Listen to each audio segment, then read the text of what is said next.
Hello viewers, আসসালামু আলাইকুম। Happy family কিচেনে সবাইকে স্বাগতম। চলে আসলাম নতুন আরেকটা রেসিপি নিয়ে। আজকে আমি আপনাদের সাথে শেয়ার করব খুবই মজাদার পাস্তা নুডলস রান্নার রেসিপি। আশা করি আমার রেসিপিটা আপনাদের কাছে ভালো লাগবে। আমার রেসিপিটা আপনাদের কাছে ভালো লাগলে অবশ্যই আমার ভিডিওতে একটা লাইক দিবেন। আপনাদের একটা লাইক ভিডিও বানানোর উৎসাহ বাড়িয়ে দেয়। চলুন আর কথা না বাড়িয়ে চলে যাচ্ছি মূল রেসিপিতে। এখানে আমি পাস্তা নিয়েছি। এখানে আমি 3-4 ধরনের পাস্তা নিয়েছি। আপনারা চাইলে কিন্তু যে কোনো এক ধরনের পাস্তা দিয়েও রান্নাটি করতে পারবেন। এখানে আমি পানি দিয়ে চুলায় পাতিল বসিয়ে দিয়েছি। পানিটা কিন্তু ফুটে উঠেছে। পানিটা ফুটে ওঠার পরে আমি এখানে পাস্তাগুলো দিয়ে দিচ্ছি। পাস্তাগুলো কিছুক্ষণ নেড়ে চেড়ে যখন অল্প হয়ে যাবে তখন আমি এখানে লম্বা কিছু নুডলস অ্যাড করে দিব। এখানে আমি অ্যাড করার জন্য কিছু লম্বা নুডলস নিয়েছি। এই নুডলসগুলোও কিন্তু আমি এখানে অ্যাড করে দিব। দিয়ে কিছুক্ষণ নেড়েচেড়ে ভালোভাবে মিশিয়ে সেদ্ধ করে নিব। এগুলো সেদ্ধ হতে হতে আমি এখানে কিছু মাংস ম্যারিনেট করে নিব। এখানে আমি ছোট ছোট টুকরো করে মাংসগুলো কেটে নিয়েছি।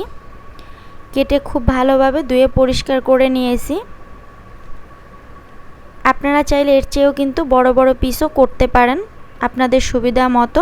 এখন আমি এখানে দিয়ে দিচ্ছি আদা রসুন বাটা, পেঁয়াজ বাটা, হলুদের গুঁড়া, মরিচের গুঁড়া, জিরা গুঁড়া, ধনিয়া গুঁড়া, গরম মশলা এবং স্বাদমতো লবণ।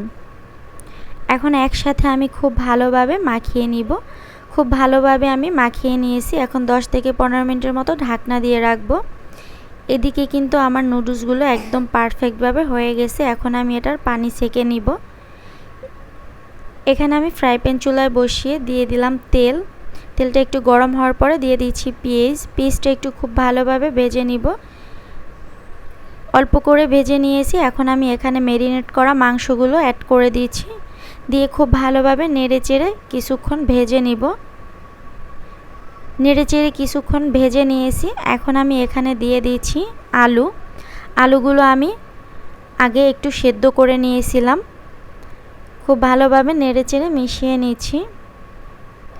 মিশিয়ে সেম একইভাবে ভেজে নিব মাংসের মতো করে।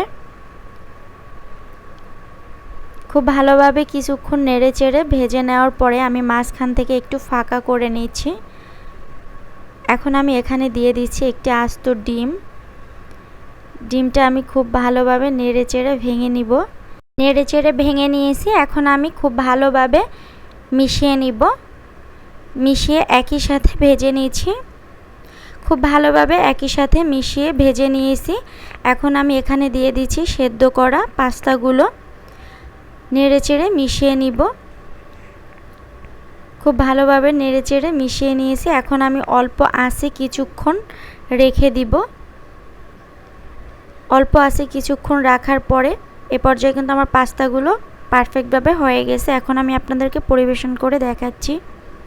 দেখেন কতটা সুন্দর হয়েছে। এভাবে কিন্তু আপনারা খুবই সহজভাবে বাসায় তৈরি করে নিতে পারেন এই পাস্তা নুডলস। আশা করি আমার রেসিপিটি আপনাদের কাছে ভালো লাগবে। আমার রেসিপিটি আপনাদের কাছে ভালো লাগলে অবশ্যই একবার হলেও ট্রাই করে কমেন্টে জানাবেন রেসিপিটি কেমন লাগলো।